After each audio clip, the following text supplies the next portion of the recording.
Hello and welcome to News Center. With me, Parikshit Luthra. Boeing's India President Salil Gupte has called for greater capacity building to reduce reliance on imports. This comes after Civil Aviation Ministry called for curbing imports of aircraft, which had gone up by 56% in the first 6 months of this fiscal.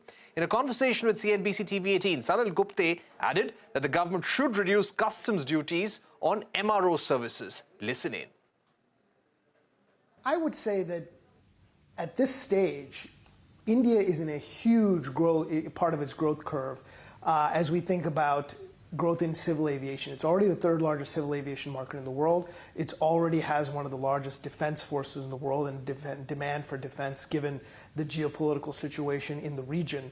And so what you have to think about when it comes to India's self-reliance is how we grow capability in both manufacturing and services to meet the goals that the Commerce Ministry has outlined in its guidance over the last couple of days. And so I'll give you a few examples of how that can be achieved. One is on services. So a lot of the time we think about imports from a standpoint of manufactured goods, but there's also a lot of services that are imported by India. Just until recently, you had over 85% of maintenance, repair, and overhaul for Indian Airlines being done outside of India. And we believe that there's a huge opportunity to have that work done in India.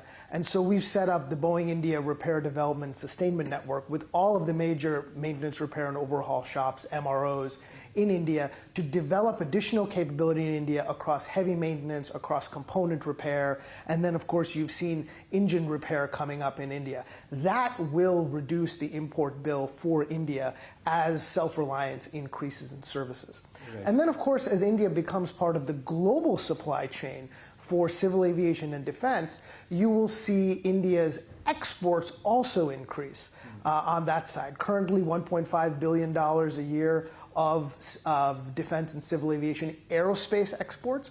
There is an opportunity to get that up over $5 billion this decade. And we are, of course, about 35 to 40% of the current total. As Boeing, we expect to be a large player in that space as well. Right. If I were to ask you about some of your suggestions to the government in terms of increasing local manufacturing, reducing reliance on imports, of course, it has to be a long-term roadmap. What would some of those suggestions be? Well, first and foremost, it starts with capability.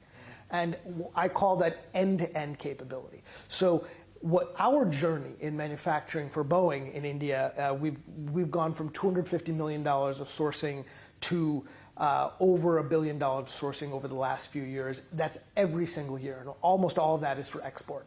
So we're talking about over 8,000 crores now. Now, the reason that is so important is because we've gone from simple parts, machine parts, up to complex assemblies and working with advanced materials like composites. That journey is the key. To increase manufacturing in India, you have to build that capability step by step by step. You have to build the overall ecosystem. You have to build clusters of capability like what you're seeing in Nagpur, like what you're seeing in Bangalore, like what you're seeing in Hyderabad, like what we are helping to build in some of the defense corridors. That is what you have to do. And then over time, you can get up to things like final assembly, and you have an end-to-end ecosystem to ultimately build and develop your own platforms. Right. So that step-by-step approach that we're taking is what we would hope all participants in the space take, and that's what's going to allow this sector to grow and meet the government's goals. Right. What can the budget do for the airline industry right now, for the aviation sector, especially when it comes to the goal of reducing imports? Well, I'll come to reducing imports in a moment, but the first thing that we always talk about at budget time for the airlines is India has some of the highest ATF, the air turbine fuel, prices in the world. That's largely due to the tax regime on aviation fuel. And if that can be rationalized, that will give a huge fillip to the airline industry. This is something that is well known that the ministry is working on. The Honorable Minister of Civil Aviation has been working at the state levels to try to pull states into a commitment to reduce those taxes. Pulling that into GST would be the next big step to making India's airline industry more competitive and profitable and sustainable for the long term. I would think beyond that, I'll again start with the services side of things to make sure that MRO in India is competitive, not just for the Indian market, but potentially for regional and global markets. Adjusting some of the customs duties and making sure that those are competitive with global MRO centers like Dubai and Singapore will also go a long way to success there.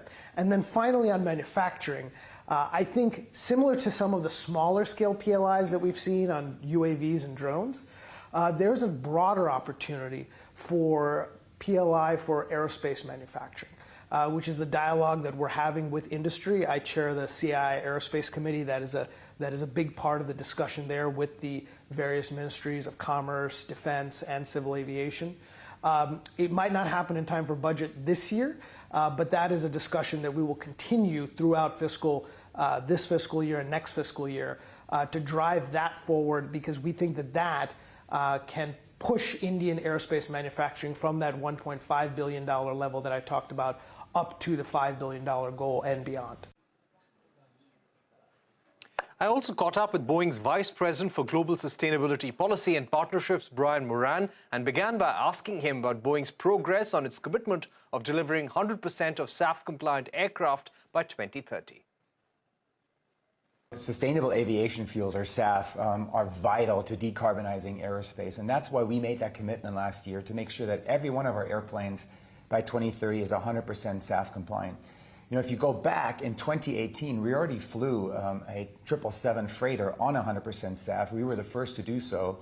And now it's really two things. It's about working on the airplane itself, on the fuel system, and also in parallel on the fuels to make sure that by 2030 we'll get there. We're making great progress, working on the standards, working on the technology, working with our partners, and I'm very optimistic that we'll get there plenty of time. Rollout of such aircraft, what will be the conditions necessary for the rollout of these aircraft commercially across the world?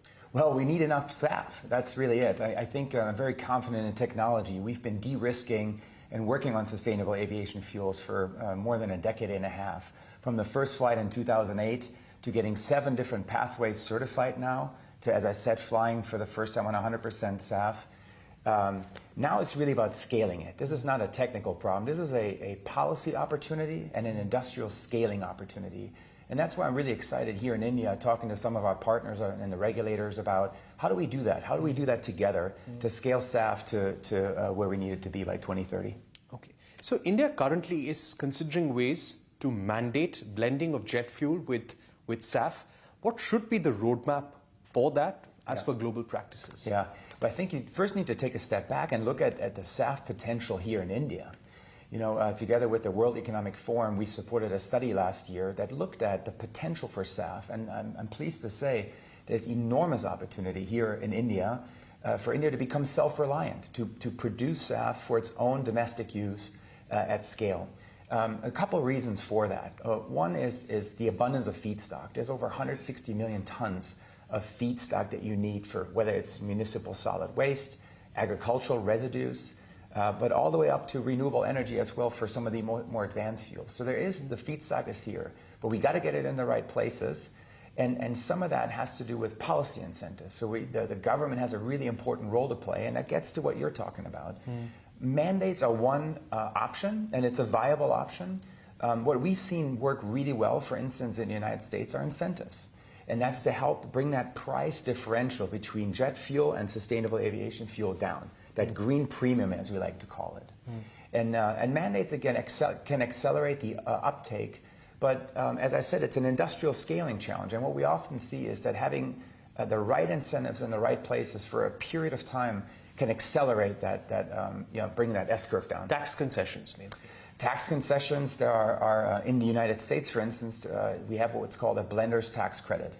It's an incentive of about $1.25 to $1.75, depending on the carbon intensity of the fuel. that blenders can tap into to bring that green premium down. There's other mechanisms that are in place, but let's say, look, scaling SAF is energy intensive, is capital intensive. So the government can help buffer that. You're investing heavily in autonomous electric flight as well, $450 million according to your last report.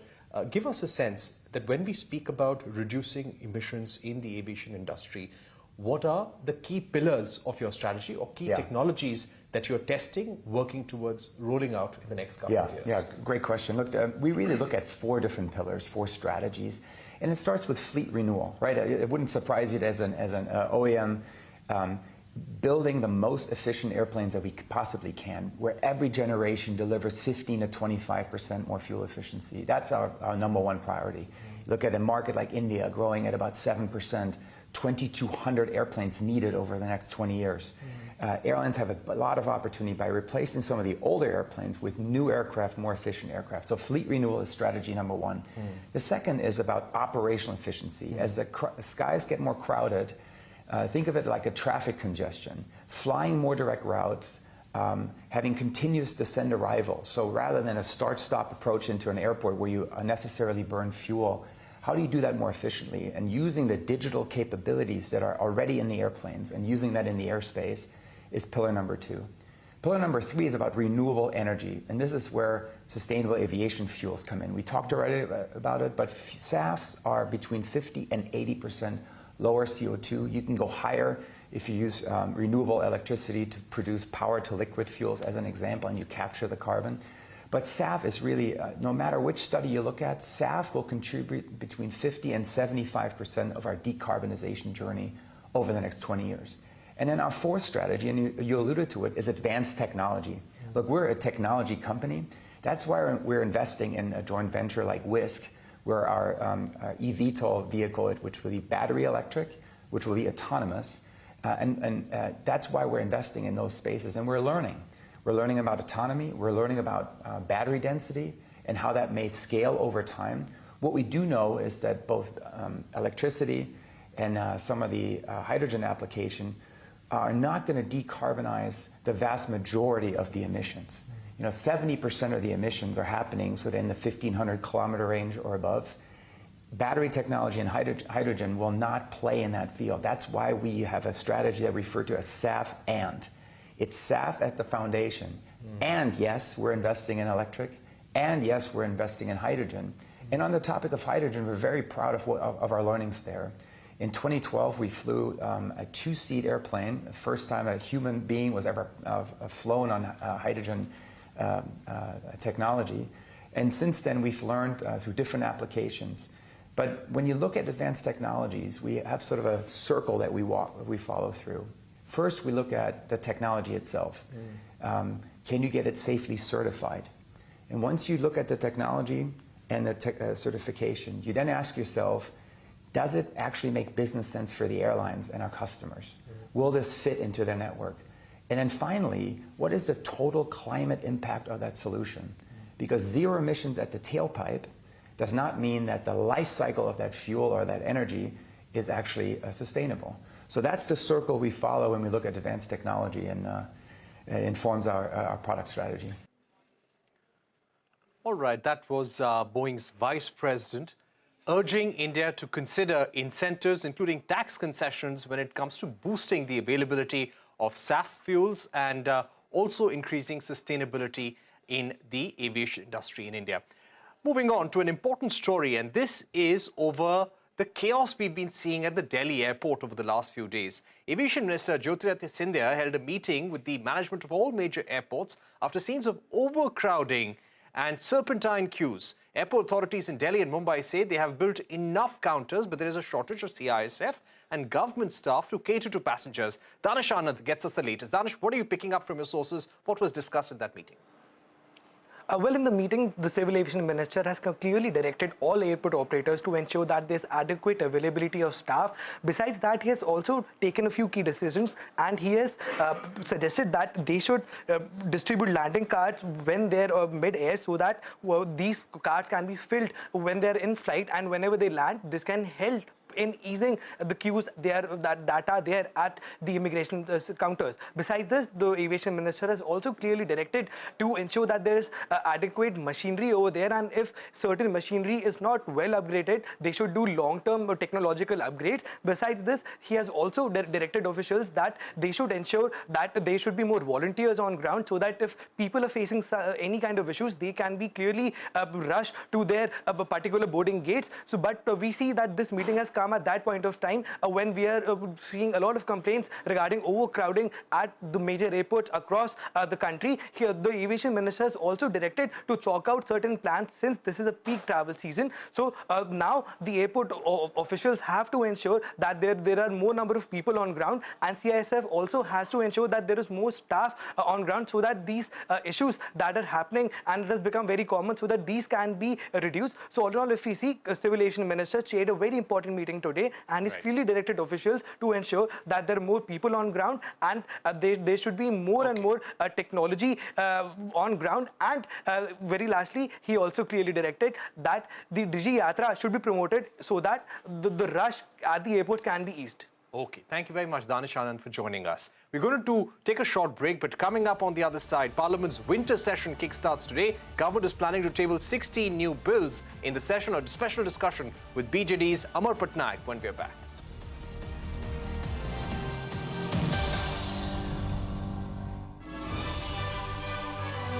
CNBC-TV18, celebrating 23 years of business leadership. Welcome back. You're watching News Centre. The winter session of Parliament kicked off today. The government, on its part, plans to table as many as 16 new bills during the session. The opposition is firming up a strategy to corner the government on issues such as inflation, employment, the EWS quota, the border dispute with China, among others. The demand for women's reservation bill will be back in focus. The Biju Janata Dal has pushed for the passage of the Women's Reservation Bill in the winter session. Let me go across to Amar Patnaik, Rajya Sabha MP from the Biju Janata Dal. Mr. Patnaik is also a member of the Parliamentary Standing Committee on Finance. Mr. Patnaik, thank you very much for joining us. There have been at least 21 issues which have been lined up by the opposition, including unemployment, including inflation. From the side of the state government, what is the issue that you would like to raise on the floor of the House? See, I think there are a number of issues which are state-specific. Of course, the most important one is the one which you mentioned, that is passage of the Women Reservation Bill. This is what our Chief Minister, Honorable Naveen Patnaik, has been harping on since last so many years, since the last elections. He has been sending emissaries to different political parties. In fact, I have moved a private member resolution as and when it comes up for discussion on the same issue of women reservation. The second important aspect is the issue of farmers' distress, whether it is the question of not getting their Fasal Bima, the claims on time, whether it is a question of procurement of their produce on time, getting their payment on time. I think these are issues where the central government has a major role to play, and this is where the farmers are very unhappy. This has come up, and Honorable Chief Minister has again taken it up with the central government several times on this. So this is another one which we have raised earlier in almost every session of the Parliament. This would be done this time as well. The third important thing which would be taken up is the issue of special dispensation to be given to the state of Orissa because of the nature of the justice that it faces from time to time, almost at regular intervals. We have been saying that we have about 10 of the aspirational districts, and we also face disasters from time to time. Our CM has been asking for something, a disaster-resilient infrastructure, for example, underground cabling of the power infrastructure, coastal sea wave surges to avoid that, to have embankments. In fact, our CM has been saying that if you do that, that would be a long-term solution to some of the disaster-resilient aspects of the country, which is our goal as it is on the climate front. So I think these are the broad areas. Of course, there are minor issues, not minor really, they are very important issues of the 9 tribal communities which have to be notified. It's rather unfortunate that In the listing of business, we have Mr. Patnaik, communities to be notified from Uttar Pradesh, from Chhattisgarh, but Odisha is not there. Now, that's rather unfortunate, I would say.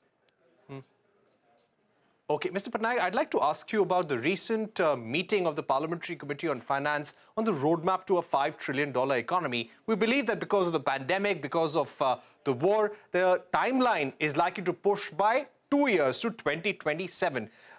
What is your sense on what does the government need to do so that we are on the path of sustained growth and greater GDP growth as well? What should the budget really focus on?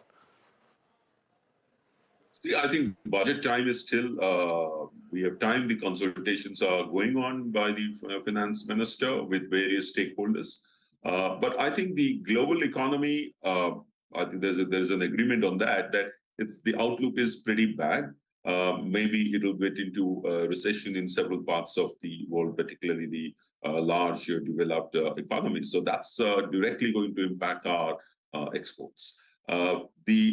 But what's the silver lining is the fact that our domestic demand has picked up. It has recovered of post-pandemic. I think there is a lot of economic activity. You would realize that today the World Bank has in fact revised upward the GDP growth rate for 2022-23 to 6.9% from the earlier 6.5%. So I think India would still remain the bright spot in the horizon as far as economies, the big economies are concerned. But yes, our target of between $5 trillion economy and even the $10 trillion economy gets pushed to that extent. But I think at this point of time, right, on the competition law, sir. Sorry.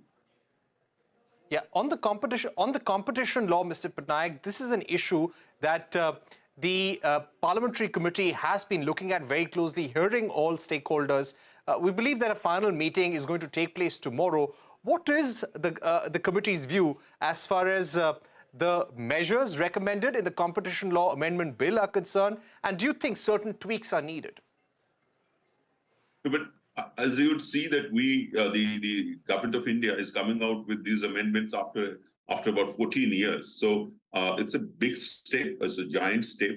As you would see in the bill that new concepts of deal value, commitment and settlement, many of these things are very advanced concepts which is available in advanced economies. It would also foster ease of doing business. But I personally feel, obviously I can't share what is the common view of the committee because that's what is going to be discussed tomorrow. But my personal view is that in some of those new amendments that are being brought in, what would be important is how the rules are going to be framed, because operational efficiency has to be there as far as the CCI is concerned, as far as the government is concerned, as far as the DG investigation is concerned, because unless operational efficiency, these the big provisions would not give the desired results. People may not be interested in coming for settlement if they think that their sharing of information has no value because everything would get rejected and ultimately they have to go to the full commission for adjudication. So the rules would be very important. That's my personal views, and that's what my suggestion would be to the government. Okay. All right, sir. We've run out of time, but thank you very much for summing up the Biju Janata Dal's priorities for this session and also some of the economic priorities that the government must have in order to reach the $5 trillion goal. With that, it's a wrap on this edition of News Center. Don't go anywhere. News continues on the other side.